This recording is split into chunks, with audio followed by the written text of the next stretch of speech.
The coffee maker in the Seoul Research Lab made its usual grinding noise at 3 in the morning. Hyun-woo Kim rubbed his tired eyes and walked toward the machine.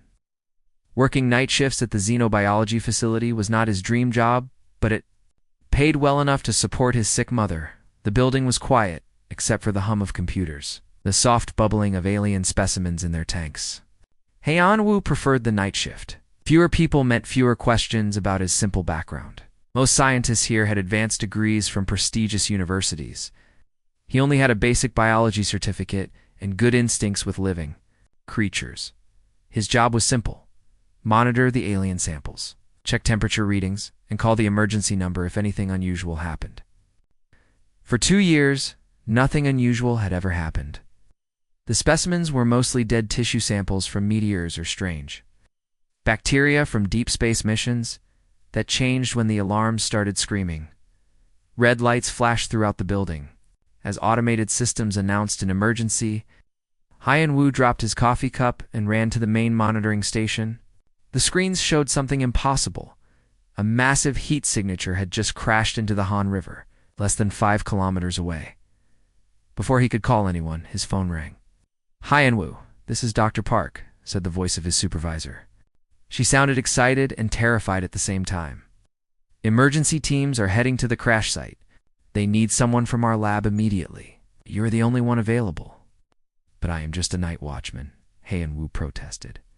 "You have the most experience with alien biology in the building right now. Grab the portable analysis kit and meet the recovery team at the river. This could be the first living alien specimen we have ever found." 30 minutes later, Hyun-woo stood on the riverbank watching military divers pull something from the dark water. It looked like a metallic egg, about the size of a small car. Steam rose from its surface as the cold river water met the hot alien metal. "The object is definitely artificial," said Colonel Minho Lee, the military commander in charge of the operation. "Our scanners detect one life form inside, but it is very weak." The recovery team used special equipment to carefully open the outer shell.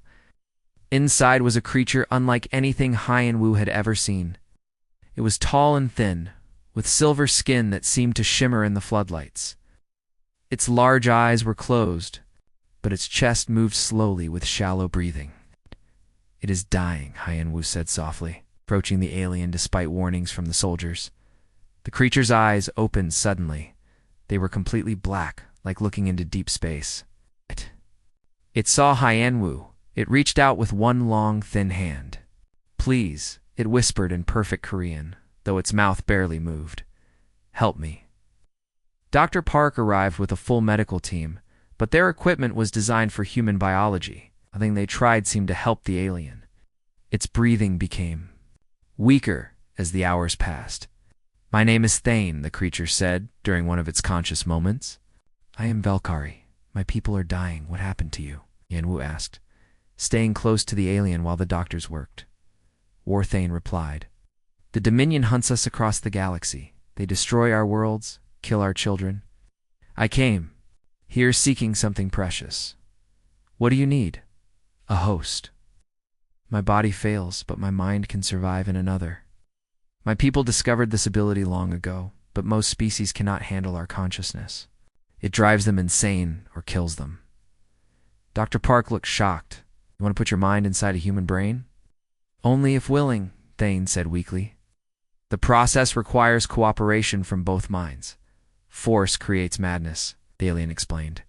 That the Valkyrie had been fighting the Dominion Empire for over a century.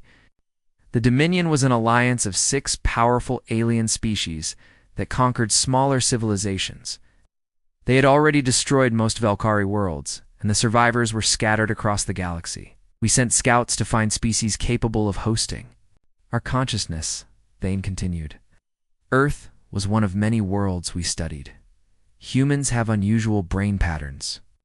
Your neural networks are more flexible than most species." "More flexible how?" Dr. Park asked. "Most beings can host one foreign consciousness, if any at all. Humans might be able to host several without losing their own minds, but we have never tested this theory." As dawn approached, Thane's condition worsened. The alien medical knowledge they had gathered over centuries was useless without proper Valkyrie healing technology. The creature was going to die unless someone tried the consciousness transfer process. "I will do it," Hyan Wu said suddenly. Everyone in the room turned to stare at him. Dr. Park looked horrified. "Hyan Wu, you cannot be serious. You have no idea what this will do to you." "He is dying," Hyan Wu replied simply. "If I can help, I should try." "You could die too," Colonel Lee warned. No. "Or worse, you could lose your mind completely." No. Looked at the alien, whose breathing had become very shallow. He thought about his own life, working alone at night, barely making enough money to survive, no family except his sick mother. If he could save one life, and maybe help an entire species, wasn't that worth the risk? "Tell me what to do," he said. To Thane, the process was surprisingly simple. Thane placed his long fingers on Hyan Wu's forehead and closed his large black eyes. A warm sensation spread through Hyan Wu's mind like sunshine on a cold day. "Ow. Do not fight the connection," Thane whispered. "Welcome me as a friend." Hyan Wu felt another presence entering his thoughts. It was gentle and careful, like a polite visitor entering someone's home. Instead of pushing away the foreign mind, Hyan Wu opened his thoughts and made space for both consciousness to exist. The sensation was strange, but not painful. He could feel Thane's memories mixing with his own, battles among the stars. The beauty of destroyed Valkyrie worlds, the fear of an entire species facing extinction. But he also felt something else, hope. When the process finished, Thane's physical body stopped breathing. But his mind lived on inside Hyan Wu's brain. The young human could feel the alien consciousness like a warm presence in the back of his thoughts. "How do you feel?" Dr. Park asked nervously. Hyan Wu stood up and stretched. He felt different but still completely himself. Now he had access to memories and knowledge spanning centuries of galactic civilization. He knew the locations of distant star systems, understood technologies that humans had never imagined, and could speak dozens of alien languages. "I feel fine," he said, then added in Thane's voice, "We feel fine." The other people in the room stepped back in surprise. Hyan Wu's voice had changed slightly, becoming deeper and more musical. The process worked better than expected. Hyan Wu continued in his normal voice. Thane's consciousness merged with mine without taking control. "We are partners now, not master and servant." Dr. Park began asking dozens of questions about the procedure, the Valkyrie, and the war against the Dominion. But Hyan Wu was distracted by something else. Through Thane's memories, he could sense other Valkyrie consciousness scattered across space, desperately searching for refuge. "More of your people are coming," he told the alien presence in his mind. "Yes, yes, yes, yes, yes, yes, yes, yes, you yes, yes, yes, you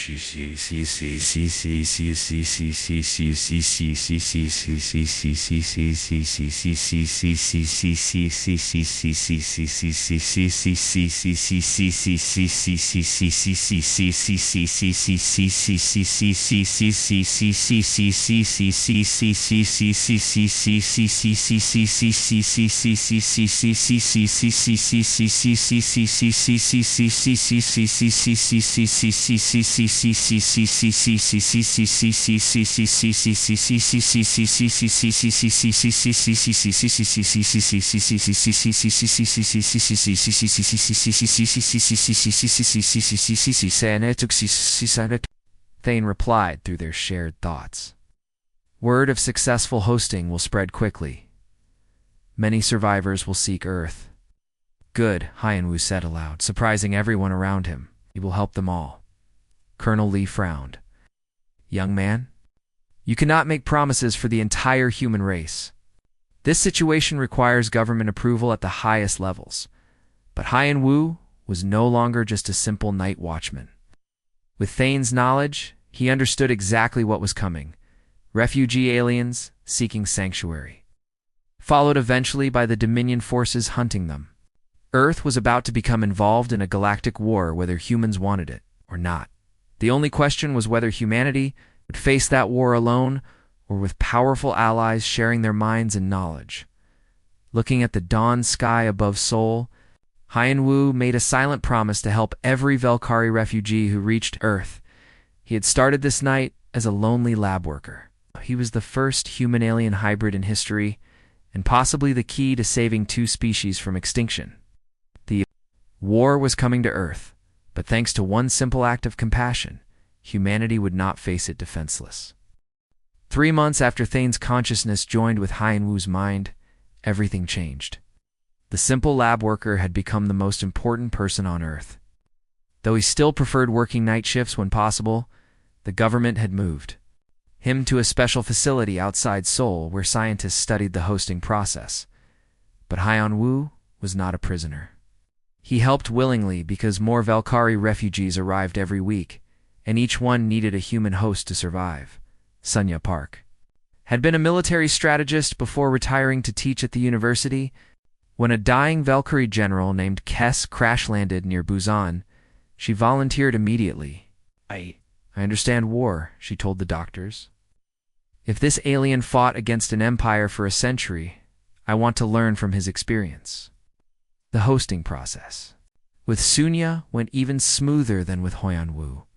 Within hours, she was demonstrating battle tactics that combined human creativity with Velkar's strategic knowledge. Her mind adapted to the alien presence like they had always been partners. Jin-Ho Lee was different. He worked as an engineer at a car factory and had always been fascinated by machines.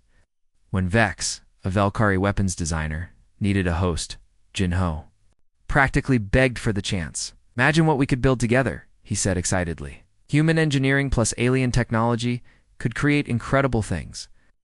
He was right. Within days of hosting Vex's consciousness, Jin-Ho began sketching designs for vehicles and weapons that neither species could have imagined alone.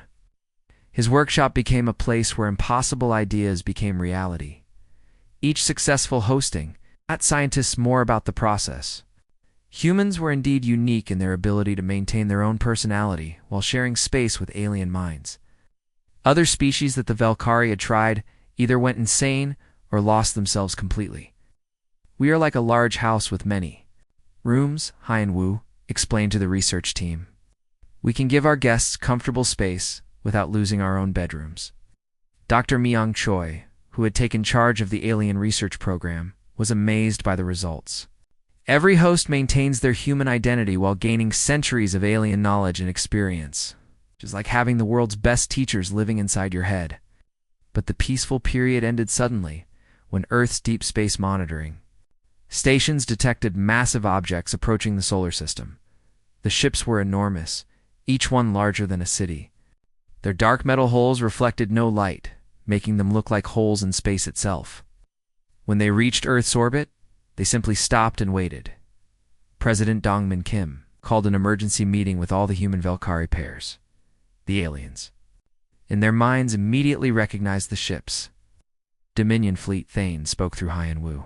6 different species working together. They have found us. The lead Dominion ship sent a message to Earth in perfect English. Primitive humans. You harbor criminals who have stolen Dominion property and murdered our citizens. Surrender all Valkyrie refugees immediately, or your world will be destroyed. You have 1 solar day to comply. President Kim looked around the room at his advisors.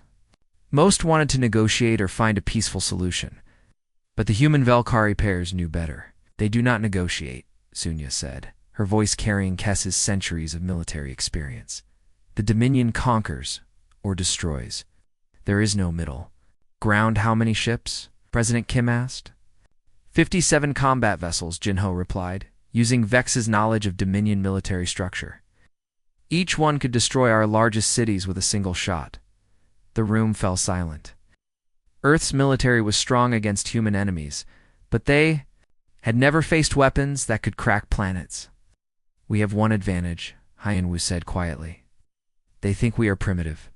They expect us to surrender immediately. What are you suggesting? Dr. Choi asked. We fight back. The idea seemed impossible. How could Earth's small fleet of orbital defense stations and military satellites challenge an empire that controlled thousands of worlds? The answer came from an unexpected source. More Valkyrie refugees had been arriving every day, and each new host brought different knowledge. The Jin Seo, a former Air Force pilot, now carried the consciousness of Nix, one of Djin Seo. one of the Valkyrie's best fighter pilots. Together they understood both human and alien flight tactics. Human pilots think differently than any species the Dominion has fought, the Jin explained.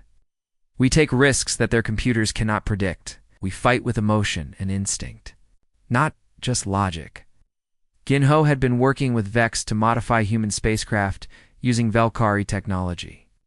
Their ships were smaller and weaker than Dominion vessels, but they were also faster and harder to track. We cannot match their firepower, he said. But we can confuse them, make them think we are stronger than we really are. The plan was dangerous and probably hopeless. But President Kim made a decision that surprised everyone, including himself. Send a message to the Dominion fleet, he ordered. Tell them that Earth does not abandon refugees. If they want the Valkyrie, they will have to take them by force. The Dominion commander was named Krell, a member of the hegemony species that led the Empire. When he received Earth's response, he was genuinely confused. The humans refuse. He asked his officers, a primitive species with chemical rockets refuses the Dominion Empire? Perhaps they do not understand our power, suggested his tactical advisor. Then we will demonstrate it. Send a small force to destroy their orbital installations. Once they see our weapons, they will surrender quickly. Krell chose 12 ships for the demonstration. Against Earth's few dozen defense satellites, it should have been over in minutes. The battle began at dawn, Seoul time. Hyun-woo watched from the command center as Earth's modified ships launched to meet the Dominion attack. The alien ships were beautiful and terrifying, moving through space like silver arrows. Their weapons fired beams of pure energy that could melt through meters of steel. Earth's vessels looked tiny and primitive by comparison, but appearances were deceiving. The human pilots flew like no species the Dominion had ever encountered. They used tactics that made no logical sense, ramming damaged ships into larger enemies, sacrificing valuable vessels to save single pilots. Continuing to fight even when victory was impossible, the Jin led the defense fleet with strategies that combined Nyx's alien knowledge with human unpredictability. Her squadron attacked from 17 different angles simultaneously, forcing the Dominion ships to spread their fire. Why do they keep fighting? Krell demanded as he watched the battle. They have already lost half their ships. Any rationale? Species would surrender. But humans were not rational by Dominion standards. When Lieutenant Namsu Park's fighter was critically damaged, he did not retreat. Instead, he flew directly into the engine of a Dominion cruiser, destroying both ships in a massive explosion. The Dominion had superior technology and firepower, but they had never fought an enemy that treated impossible odds as a personal challenge. Human pilots kept finding ways to damage larger ships through pure determination and creative tactics. After 3 hours of fighting, something unprecedented happened.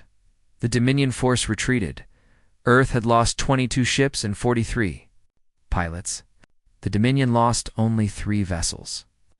But Commander Krell was deeply troubled as he watched his damaged ships return to the main fleet. The humans fight like the Valkyrie, he told his officers, but worse. The Valkyrie at least follow military logic. These creatures fight with chaos and madness. On Earth, the victory celebration was mixed with grief for the fallen pilots. But through Thane's consciousness, Hyun-woo felt something else. Amazement from Valkyrie refugees throughout the galaxy. No species has ever forced a Dominion fleet to retreat, Thane whispered in their shared mind. Word of this battle will spread to every corner of the galaxy. Is that good or bad? Hyun-woo asked. Both. Other oppressed species will see that. The Dominion can be defeated.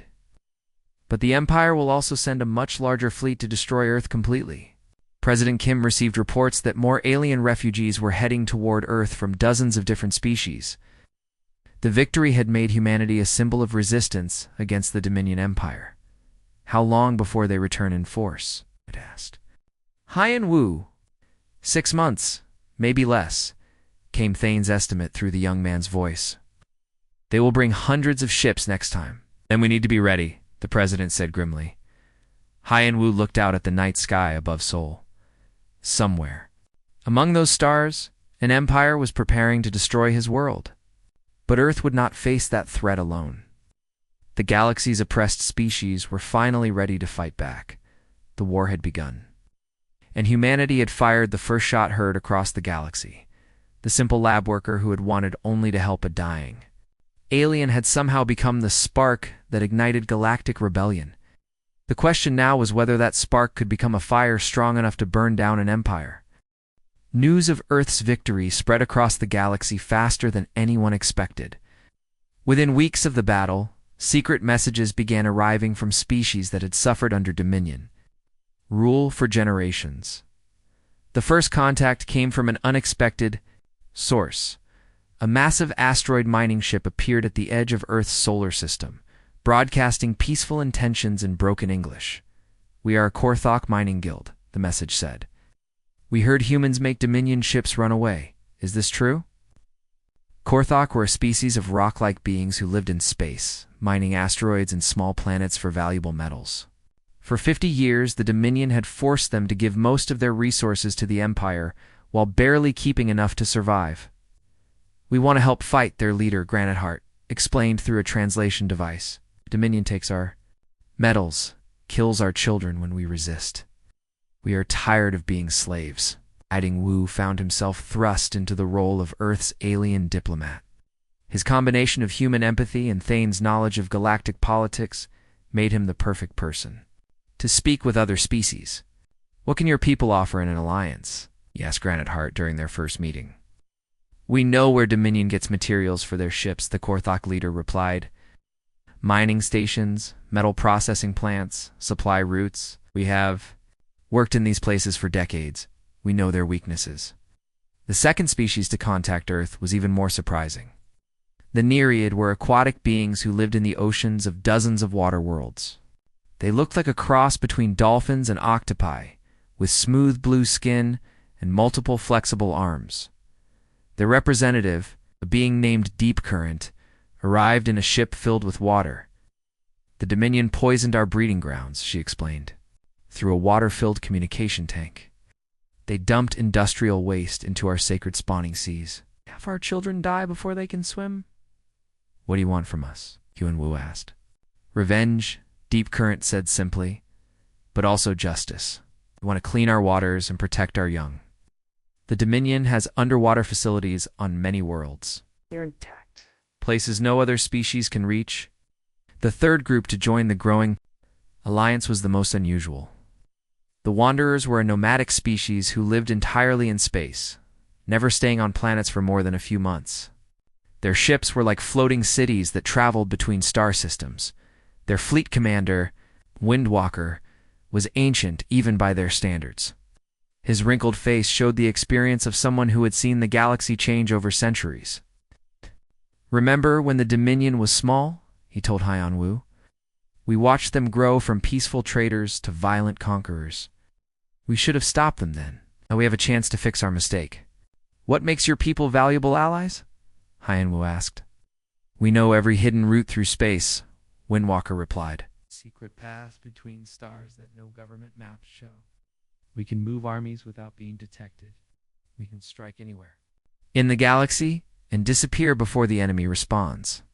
Within 3 months, representatives from 17 different species had secretly traveled to Earth. Each group brought their own grievances against the Dominion and their own unique abilities. But Han Wu quickly discovered a major problem.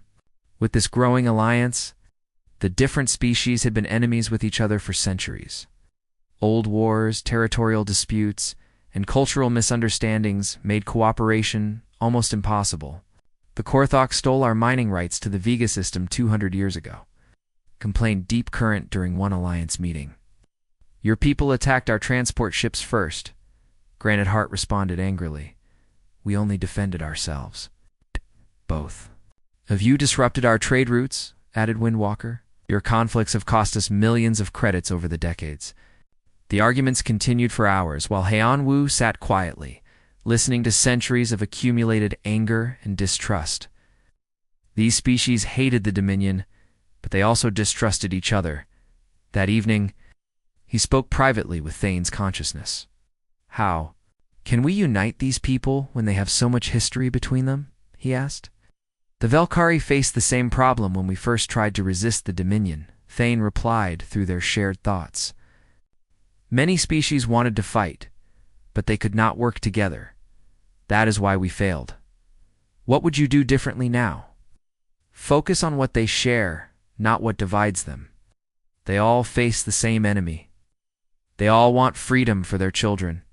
They all dream of a galaxy without fear. The next day, Haiyan-Wu called another alliance meeting. But instead of discussing military strategy, he asked each representative to talk about their hopes for the future. When the Dominion is defeated, what do you want most for your people? He asked Granite Heart. The Korthok leader was quiet for a long moment.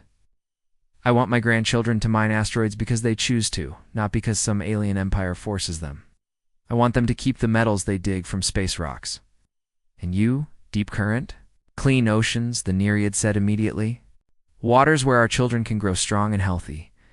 Breeding grounds where families can gather without fear of poison. Peace between the star roads. Freedom to travel anywhere without checking. If some empire claims ownership of empty space, it's a galaxy where different peoples can meet as friends, not as conquered and conqueror. As each species shared their dreams, something changed in the room. The old anger did not disappear, but it became less important than their shared desire for freedom. Sung-Min Yoon, former logistics coordinator who now hosted the Velkhari economist, Quinn, had been quietly working on the Alliance's biggest challenge: how to coordinate attacks across such vast distances. The Dominion's strength comes from their supply chains, he explained to the assembled representatives. They have mining operations, factory worlds, and transport routes that span thousands of light years. If we can disrupt these systems simultaneously, we can damage them more than any single battle. His plan was ambitious beyond anything the galaxy had ever seen. Instead of trying to match the Dominion's military strength, the Alliance would target their industrial capacity. Multiple species would strike at the same time, using their unique abilities to hit targets that seemed impossible to reach. The Korthok would sabotage mining operations from the inside. The Nereid would destroy underwater manufacturing facilities. The Wanderers would ambush supply convoys using hidden space routes. Other species would contribute their own special skills to the coordinated attack. This requires perfect timing, Windwalker warned. If even one group attacks too early or too late, the Dominion will know what we are planning and prepare defenses. We need a communication system that works instantly across the entire galaxy, added Deep Current. The solution came from Jihai Quan, a former communications engineer who now hosted Tor, Velkhari specialist in quantum technology. Working together, they developed something that had never existed before, a communication network that could send messages instantly between any points in the galaxy. Quantum entanglement on a massive scale, Jihai explained to the Alliance leaders. Each species gets a quantum communicator that connects to all the others. When one device sends a message, every other device receives it immediately, no matter how far apart they are. The technology was revolutionary. For the first time in galactic history, different species could coordinate their actions in real time across vast distances. When do we begin? Asked Granite Heart. Haiyan-Wu looked around the room at representatives from 17 different species. 6 months ago, he had been a simple night watchman who knew nothing about galactic politics. Now he was helping to coordinate the largest rebellion in galactic history. We need more time to prepare, he said carefully. The Dominion will send a massive fleet to destroy Earth soon. We should wait until after that battle. You think Earth can win against hundreds of Dominion ships? Deep Current asked skeptically. We have to, Haiyan-Wu replied. If Earth falls, the Alliance dies with it. But if we can survive their next attack, the galaxy will see that the Dominion can be defeated. The representatives agreed to return to their people and prepare for the coordinated strikes. Each species would spend the next few months identifying targets and planning their attacks. As the alien ships departed Earth, Haiyan-Wu felt both hope and terror. The Alliance represented the galaxy's best chance for freedom, but it also meant that millions of lives depended on decisions made in meeting rooms on Earth. Do you think we can really defeat an empire that has conquered thousands of worlds? He asked Thane that night. The Dominion is strong because its enemies fight alone, the Valkyrie consciousness replied. They have never faced united opposition. We may not be able to match their strength, but we can show the galaxy something new. What happens when the oppressed fight together instead of separately? Looking up at the stars above Seoul, Hyenwu wondered if he would live to see the results of their grand alliance. The Dominion was already preparing their response to Earth's defiance. Soon, the real test would begin. The galaxy's underdogs had found each other at last. Now they had to prove that cooperation could overcome conquest. The Dominion's second attack on Earth began without warning. Commander Krell had learned from his first defeat and brought 300 warships this time. The massive fleet emerged from hyperspace like a dark cloud that blocked out the stars. But the Dominion had also made a terrible decision. Instead of just targeting Earth's military forces, they began bombing civilian cities on allied worlds across the galaxy. Their message was clear: surrender the humans and Valkyrie refugees, or watch innocent people die. The attacks on helpless populations were meant to break the Alliance's will to fight. Instead, they had the opposite effect. Species that had been hesitant to join the rebellion now volunteered eagerly. The Dominion had shown their true nature, and the galaxy recoiled in horror. On Earth, President Kim received reports of destroyed cities on 17 different worlds. Millions of innocent beings had died in the bombing attacks. "They are trying to make us feel guilty," Senya said, her voice carrying both her own anger and General Kess's military experience. "They want us to surrender to save others." "What do you recommend?" President Kim asked. "We fight harder," she replied. "The Dominion just proved why they must be stopped. If we surrender now, they will continue killing innocents whenever they want to control someone." But the attacks had an unexpected side effect on the human-Valkyrie pairs. Under the extreme stress of watching civilizations burn, something new began happening to their shared consciousness. Bo-Ram-Han, a quantum physicist who hosted the Valkyrie, theoretical designer Flux, was the first to notice the change. During a particularly intense strategy meeting, she suddenly stopped speaking mid-sentence. "What is wrong?" Dr. Choi asked, concerned. "Nothing is wrong," Bjorn replied, but her voice sounded different, deeper, more confident. Becoming clear, she walked to the holographic display, showing the Dominion fleet positions, and began moving markers with impossible speed and precision. Her calculations took into account factors that no single mind could process: gravitational fields, solar radiation, ship movement patterns, and weapon trajectories across three-dimensional space. "We position our forces here, here, and here," she said, pointing to specific coordinates. "We can force the enemy ships into a formation that limits their ability to support each other." The other human Valkyrie pairs watched in amazement. Bjorn was demonstrating tactical thinking that surpassed either human or Valkyrie capabilities. Dr. Choi ran medical scans immediately. The results were fascinating and terrifying. Bjorn's brain activity showed patterns that had never been recorded in any species. Her human and Valkyrie consciousness were no longer separate entities, sharing space. They had begun to merge into something entirely new. "Stress is accelerating the integration process," Dr. Choi explained to Hyenwu. "Under extreme pressure, your minds are evolving together faster than we thought possible." Hyenwu could feel the same changes beginning in his own consciousness. The boundary between his thoughts and Thane's was becoming harder to define. Sometimes he could not tell which memories belonged to whom. "Is this dangerous?" he asked. "We do not know," Dr. Choi admitted. "You are becoming something that has never existed before. A true hybrid consciousness that thinks in ways neither species can achieve alone." The evolution was not limited to Bjorn. Sunya began demonstrating strategic abilities that made her previous military experience seem elementary. She could coordinate battle plans across multiple star systems, while simultaneously managing supply lines and predicting enemy movements weeks in advance. Jinho's engineering work reached levels that defied explanation. He designed weapons systems that incorporated principles from both human and Valkyrie science, while adding innovations that neither species had ever imagined. His workshop became a place where the impossible became routine.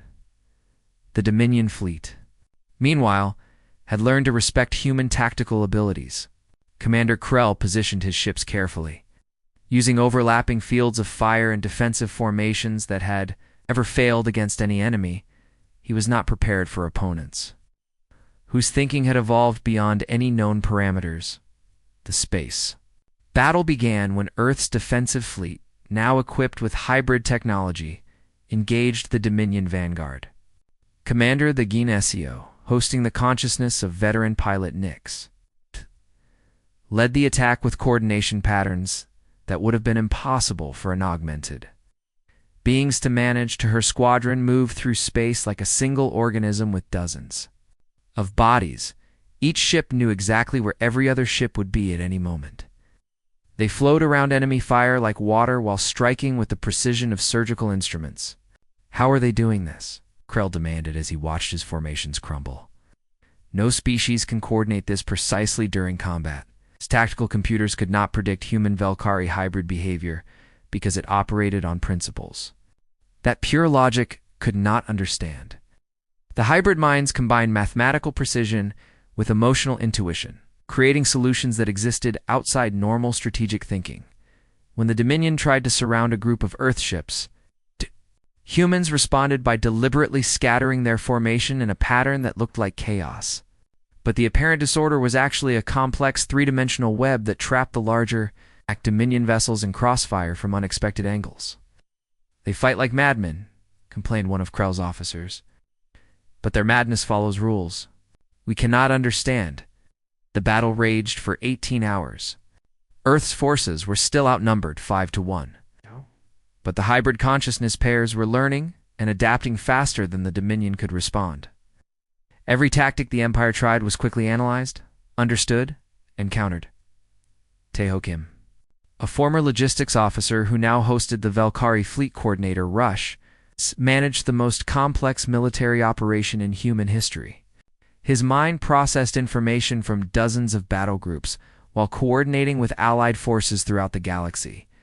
At the exact moment when Earth's defenses reached their breaking point, Taeho gave the signal that changed everything.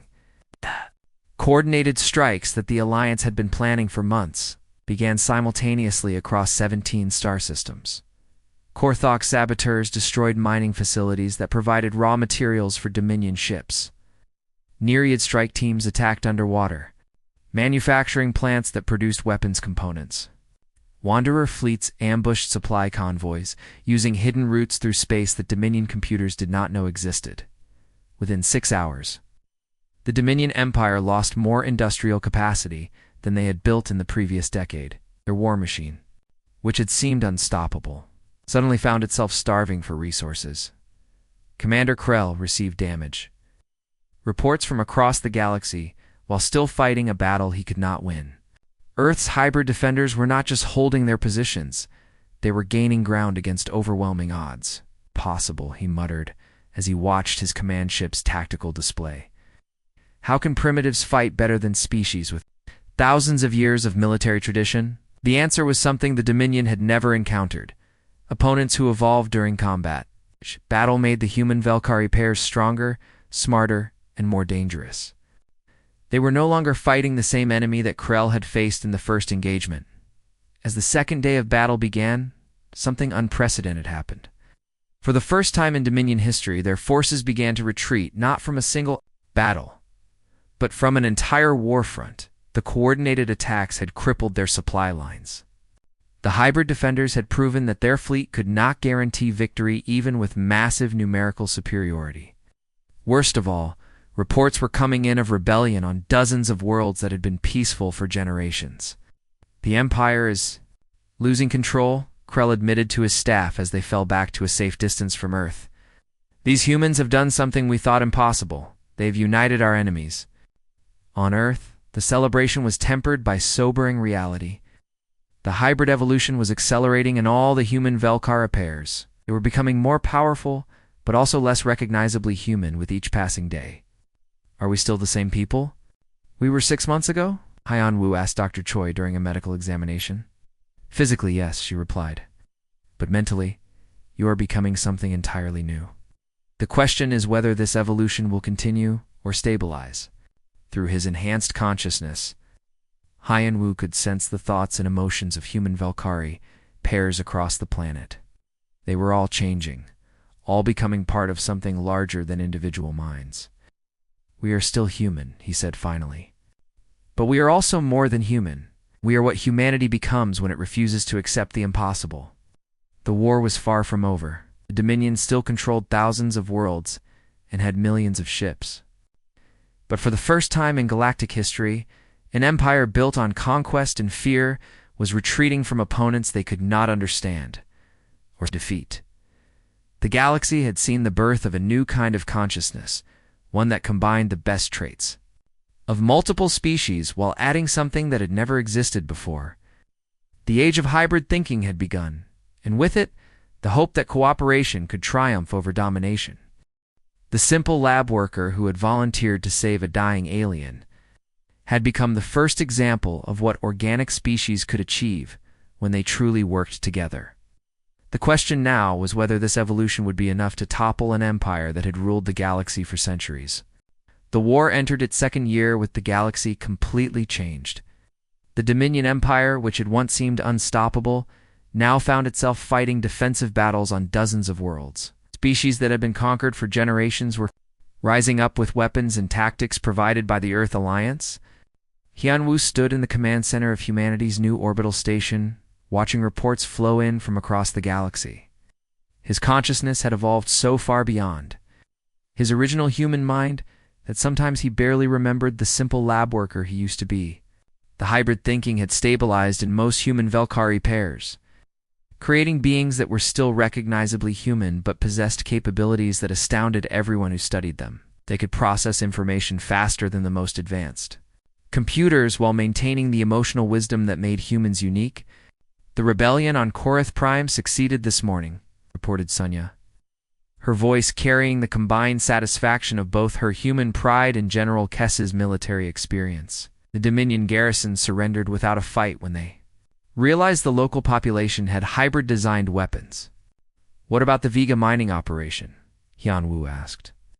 "Granite Heart's people completed the sabotage 3 days ago," Jinho replied. "The Dominion lost their largest metal processing facility.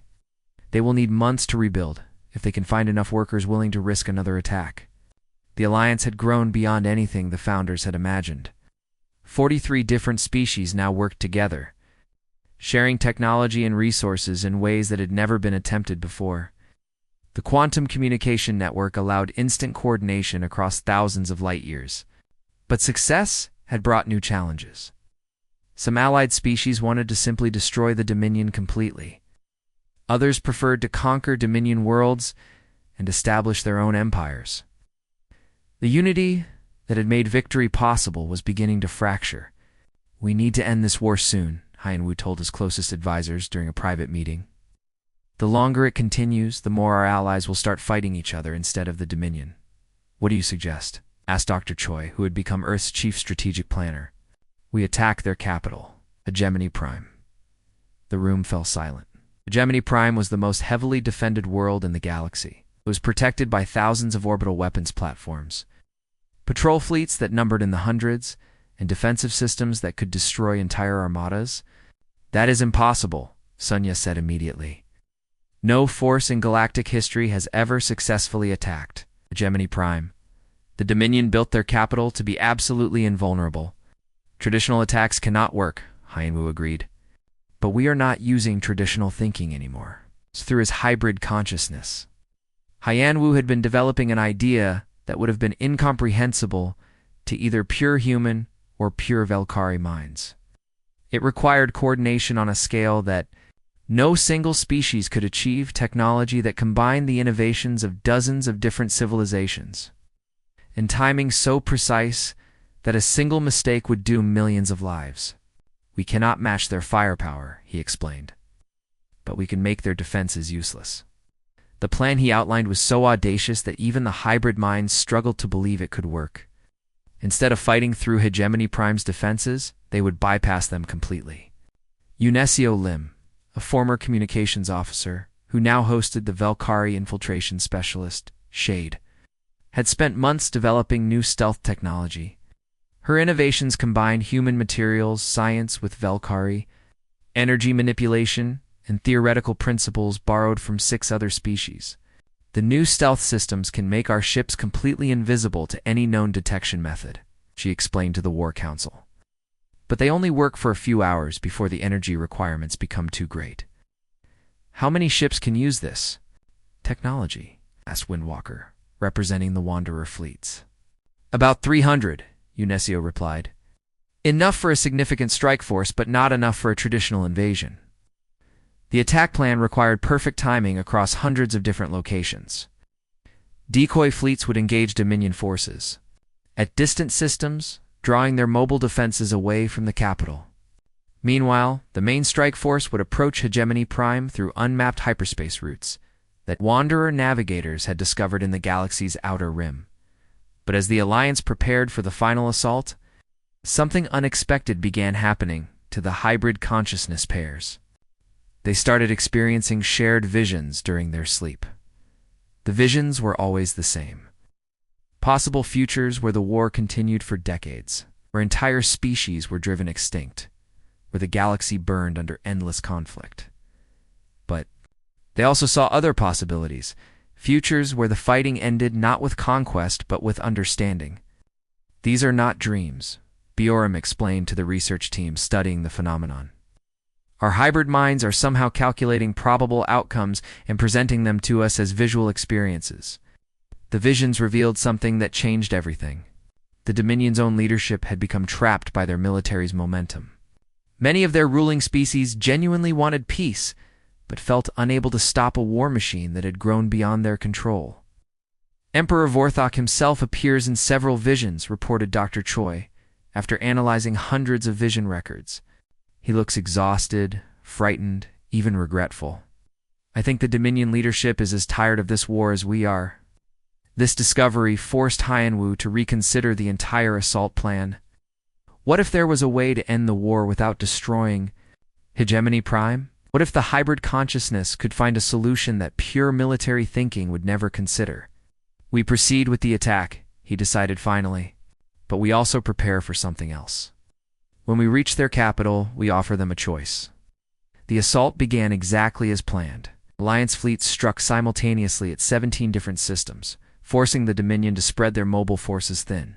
The diversions were so convincing that even Dominion intelligence believed the real target was the industrial world of Nexus Station.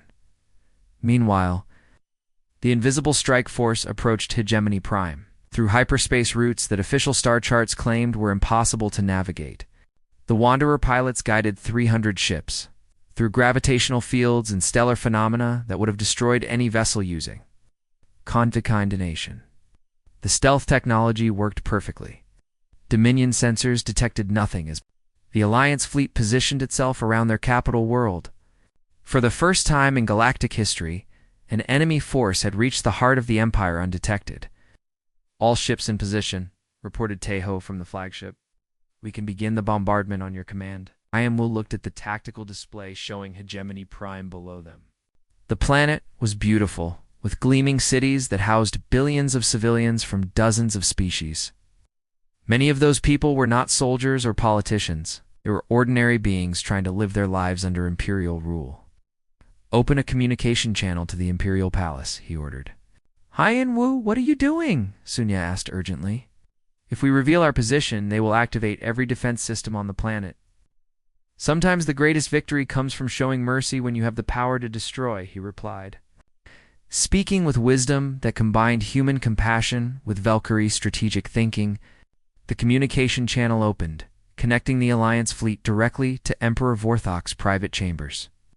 The Dominion ruler appeared on screen, looking exactly as he had in the visions, tired, aged beyond his years, and deeply afraid. Human Commander, Vorthok said quietly, I assume you are here to destroy my world. We are here to end a war, Hyenwu replied. The question is whether that ending comes through destruction or understanding.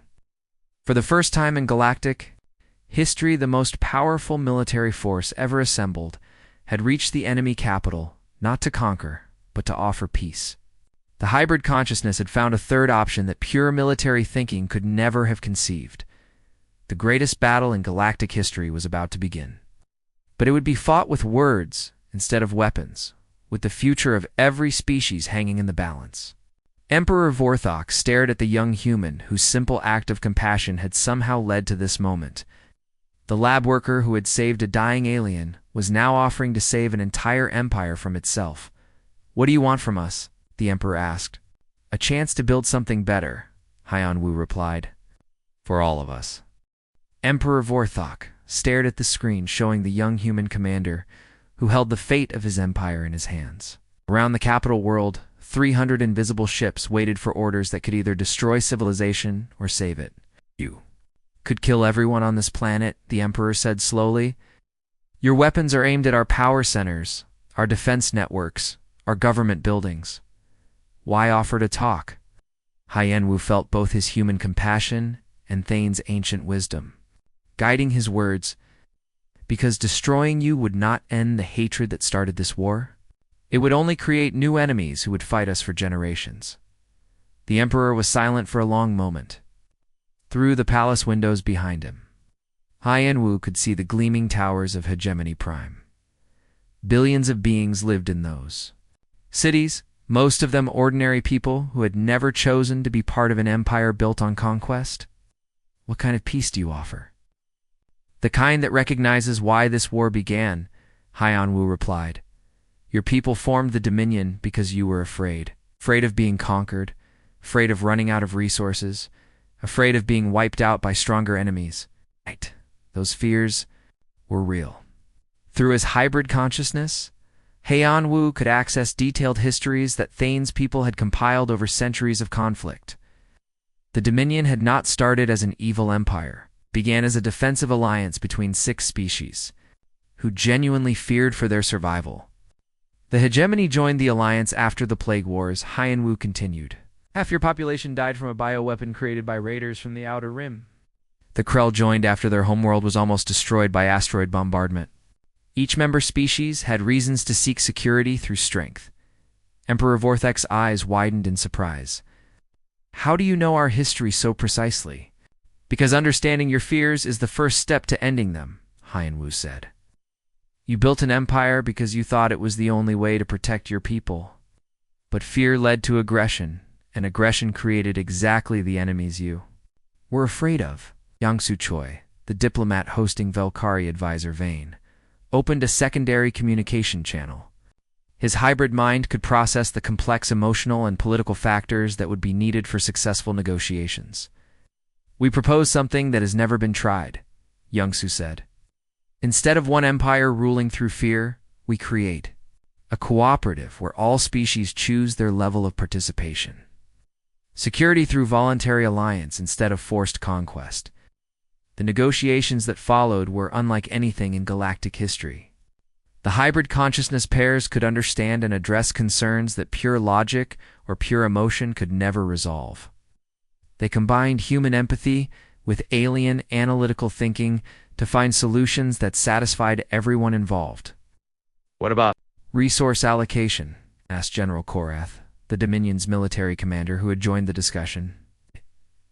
"The galaxy's materials are limited. How do we prevent competition from becoming conflict?" Ginho Lee, whose engineering work with Vex had created breakthrough technologies, provided the answer. "Resource scarcity is an old problem. Our hybrid development teams have solved fusion power, perfected asteroid mining, and created manufacturing systems that can build anything from basic elements. Cooperation gives us access to knowledge that makes scarcity obsolete." "What about security?" demanded Admiral Tess, representing the Dominion Navy. "If we disarm, how do we protect ourselves from future threats?" "Mutual defense," replied Sonia, drawing on both her military experience and General Kess's strategic wisdom. "An attack on any member becomes an attack on all members. Pirates and raiders cannot threaten a united galaxy." Emperor Vorthok listened as solution after solution was presented. The human-alien hybrid minds were proposing a complete restructuring of galactic civilization, replacing competition with cooperation and fear with understanding. "This cooperative government," he said slowly, "how would it work? Who would lead?" "It, everyone and no one," Hyan-Wu answered. "Each species maintains its independence while participating in shared projects. Decisions are made by consensus, not imperial decree. Leadership rotates between different worlds and peoples. The concept was revolutionary. Instead of one species ruling others, the Galactic Cooperative would be guided by representatives from all member civilizations. Former enemies would work together on projects that benefited everyone, but the most important innovation was yet to come. The human-alien consciousness pairing process, which had begun with desperate Valkyrie refugees seeking hosts, was now offered to volunteers from every species. Hybrid thinking allows us to understand perspectives we could never imagine alone, explained Bjorn, whose fusion with Flux had created insights that revolutionized science. A Korthic human hybrid understands both mining and manufacturing. A near-eyed Velkari hybrid combines aquatic and space-based knowledge.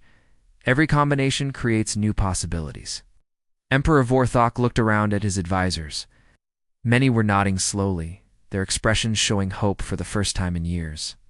The endless war had exhausted everyone, and the prospect of peace was almost too good to believe.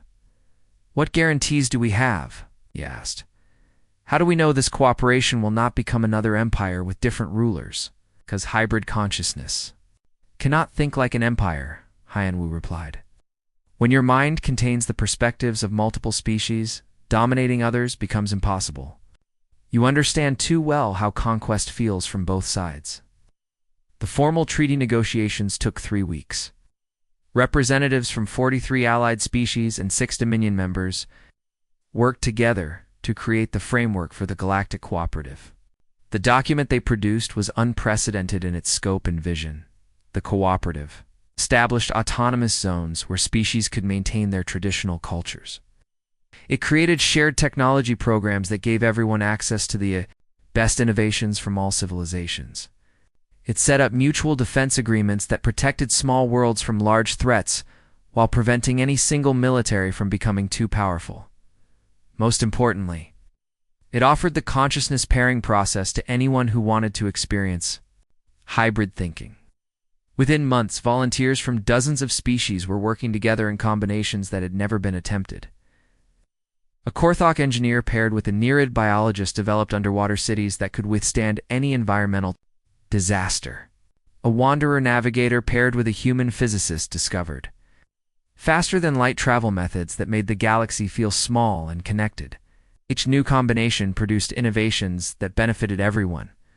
The signing ceremony took place on Hegemony Prime, now renamed Harmony Station. The former fortress world became the meeting place where representatives from hundreds of species gathered to shape their shared future. Hyanwu stood at the podium where emperors had once declared war, now speaking words of peace to the largest gathering in galactic history. 2 years ago, I was a night watchman in a research lab, he began. I knew nothing about galactic politics or interstellar war. I only knew that someone needed help, and I could provide it. The audience listened intently as he described the journey from that first moment of compassion to this unprecedented gathering of former enemies. We learned that the strongest weapon against hate is understanding, he continued. The most effective defense against fear is cooperation. The best way to protect what you love is to help others protect what they love. Emperor Vorthok, now Governor Vorthok of the Hegemony region, stood to address the assembly. For centuries, my people believed that strength came from controlling others, he said. We built an empire because we thought it was the only way to be safe. But true security comes from making sure everyone is safe. The applause that followed was not polite diplomatic courtesy. It was genuine celebration from beings who had lived with war for so long they had almost forgotten what peace felt like. As the ceremony concluded, representatives began returning to their home worlds. Hyanwu found himself alone with Thane's consciousness for the first time in months. "Did you ever imagine this outcome when you first crashed in the Han River?" he asked his alien partner. Never, Thane replied through their shared thoughts.